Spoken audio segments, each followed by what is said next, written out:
Hi, and welcome to Aria's Guide to Dark and Darker. Today we'll be looking at cave trolls. I only recently figured it out, but it's pretty simple if you can look for a few different things, and I'll give you some strategies on how to kill it. So let's just jump right into it.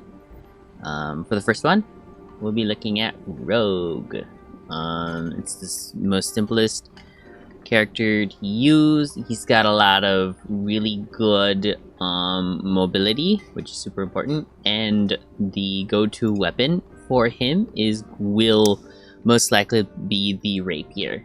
So this is the first thing we're going to be looking at.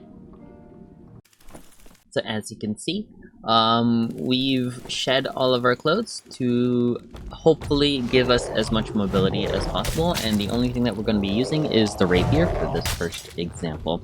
You will see very soon, very quickly, we will start moving towards the right in terms of dodging. Always trying to be as perpendicular as you can. What you want to do is create as much distance, and arguably the best way to make that distance is a 90-degree angle, straight line, because the troll will pretty much always only hit right in front.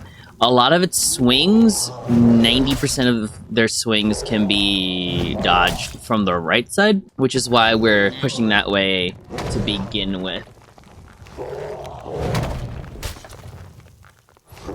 So there is a couple of different other swings that we will have to be careful for. For example, the ones that we have to duck. This specific swing we cannot run away from. I've tried a lot of times and it will not work.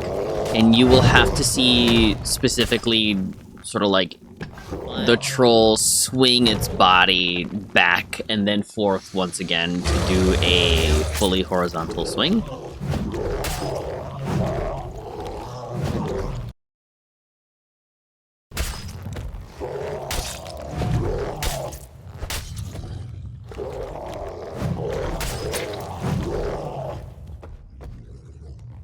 This is the other attack that cannot be fully dodged just by going right. And you can see this also has a very specific wind-up animation.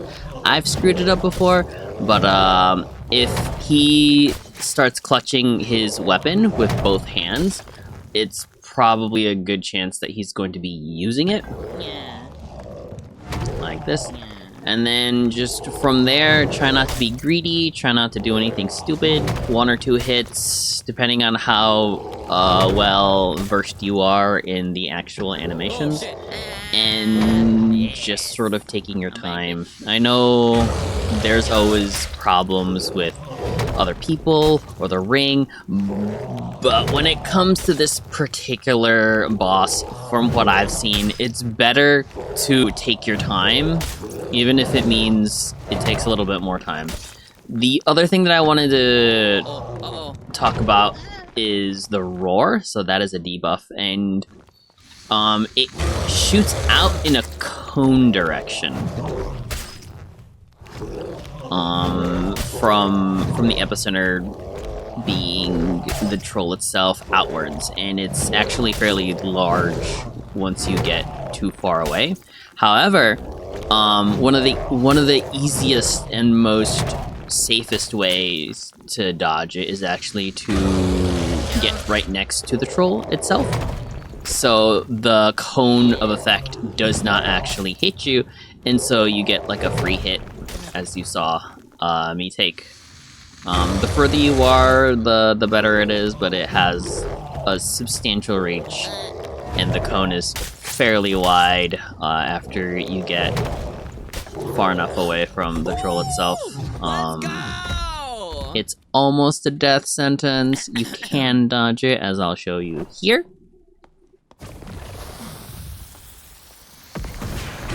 Really? That's how we're gonna start this? Jesus. But yeah, no, it's super hard to do. Try to stick to them as closely as you can so that you don't have to make this Jesus take the wheel type of jump leap of faith. A few other things that I would like to point out is during the duck, you can continue doing damage to their feet.